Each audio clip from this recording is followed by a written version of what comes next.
Every story has a moment where someone tries to stop a disaster before it happens. A moment where a single warning, if listened to, could have changed everything. For Prince William, that moment came the day he sat his younger brother down and told him something he had never said before. "Harry, slow down. Something isn't right." Sources say William didn't raise his voice. He didn't accuse. He didn't attack. He spoke like a big brother who had watched the royal world chew up stronger people than Harry, and he didn't want Harry to be next. But instead of hearing love, Harry heard judgment. Instead of pausing, he pushed forward. And what followed is now one of the most painful rifts the royal family has ever seen.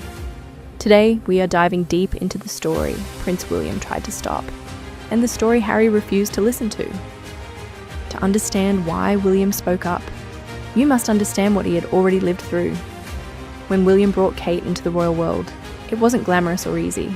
It took a full decade of slow, steady preparation, years of dating quietly, years of Kate studying royal expectations, years of adjusting to cameras, years of learning exactly how unforgiving the public eye can be. William understood something Harry didn't. The royal system is not a place you can dive into headfirst. You have to learn how to swim in it before you ever go near the deep end. Kate survived because she had time. Sophie, married to Prince Edward, had time. Even Diana, despite her struggles, at least had months of close observation before marrying into the family. But Meghan, she arrived fast, she moved fast, she married fast, and she found herself inside an institution she had no time to understand. William wasn't trying to stop Harry from being happy. He was trying to stop him from running into something he knew could break them both. But Harry was blinded not by love alone, but by a desperate desire to build a future quickly. He wanted marriage. He wanted children. He had lost his mother early. He felt time slipping. William saw danger. Harry saw opportunity.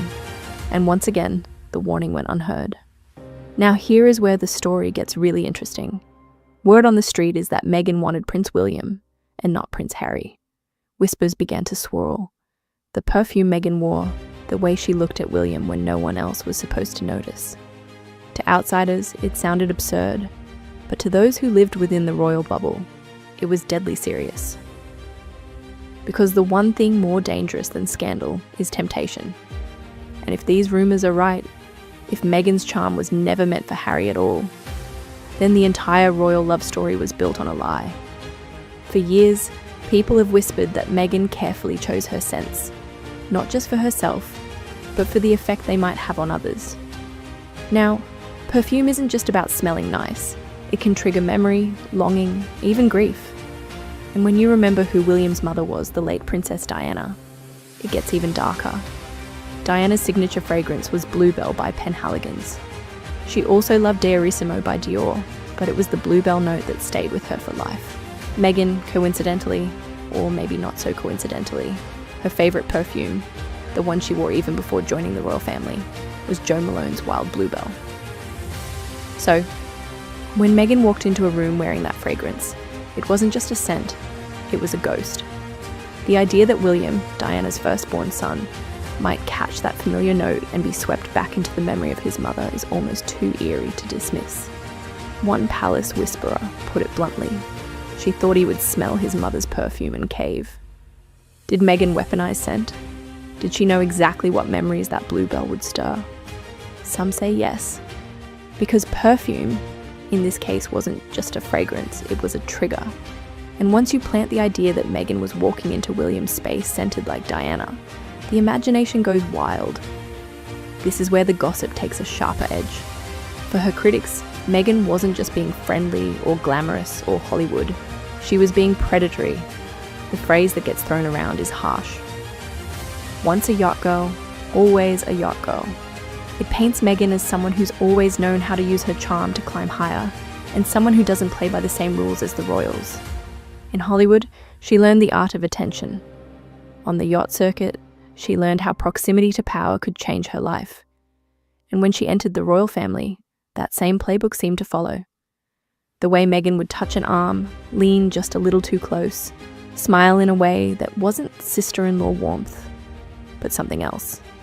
Critics saw it all as strategy. She knew exactly how her moves would be read, and she didn't care. To those watching, it wasn't an accident. It wasn't even flirtation. It was calculated. It was Meghan showing she could still make powerful men bend, even if one of those men was her husband's brother and the future King of England. And that's why some began to whisper a new word around her: predator. Not in the literal sense, but in the way she was painted as someone who hunted with charm, who used intimacy as a tool, who couldn't resist testing boundaries. If perfume was the bait, palace protection was the shield. Behind the polished smiles and the endless photo ops, royal insiders whispered that William had one strict rule: never be alone with Meghan, not at private receptions, not at long dinners, not even at family gatherings where alcohol flowed a little too freely. The reason? Optics. Everyone knew how the press worked. A single snapshot, Meghan leaning in too close, William laughing at the wrong moment could spark a headline that would haunt them for years. But it wasn't just about William's reputation. It was about Kate. She was the future queen, the woman who had built her life around duty, grace, and quiet strength. The palace knew that protecting William from Meghan's charm was also about protecting Kate from humiliation. In fact, one courtier described it as a buffer system. There would always be someone else in the room, a private secretary, a bodyguard, even a nanny. Anyone, so long as Meghan and William were never left alone long enough for whispers to become something more.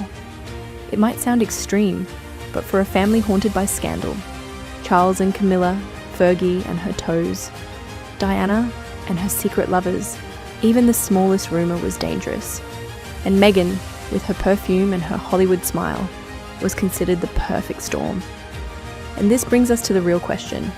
If Meghan did flirt, why? Some believe it was jealousy. Kate had the crown in her future, while Meghan had only a supporting role. Maybe Meghan wanted to test if she could outshine Kate, even for a moment in William's eyes. Others think it was about power. If Meghan could sway William even slightly, it would prove she wasn't just Harry's wife. She'd be a player in the royal hierarchy, someone the palace couldn't sideline so easily. Then there's the darker speculation that Meghan enjoyed chaos, that testing boundaries with staff. With Harry, with William was her way of proving she could never be controlled. The truth? We may never know. But here's what makes the story so intoxicating. It doesn't matter what Meghan intended. It only matters what people thought they saw. A smile becomes a signal. A laugh becomes a lure. A perfume becomes a ghost. And in a family where history is built on betrayal, the idea that Meghan might have been bold enough to flirt with the future king is the kind of scandal that never dies. This drama only grew because Meghan and Kate were opposites in every way. Kate was the model of restraint. She knew the rules and she played by them perfectly. Hands clasped in front, smiles measured, gestures small but graceful. Kate was calm, consistent, the perfect queen in waiting. Meghan was the opposite. She was Hollywood expressive. She touched. She laughed loudly. She leaned in when she spoke. Where Kate was porcelain, Meghan was fire. Where Kate disappeared into royal duty, Meghan lit up a room and demanded attention. Side by side, the contrast was explosive. Every time Meghan moved too close to William, the world compared it to Kate's composure. Every time Meghan laughed too brightly, Kate looked even quieter, more regal, more untouchable. It wasn't just two women standing next to each other. It was two visions of royalty clashing in real time.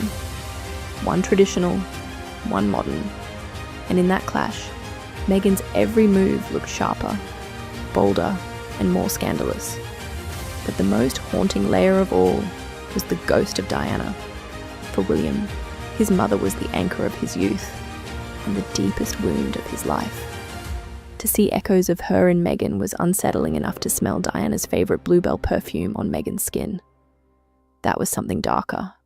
Some say Meghan styled herself like Diana on purpose. Similar necklines, similar poses. Even the way she held a child on her hip mirrored photographs of Diana. Was it flattery? Was it manipulation? Or was it Meghan daring to step into Diana's shadow and claim it for herself?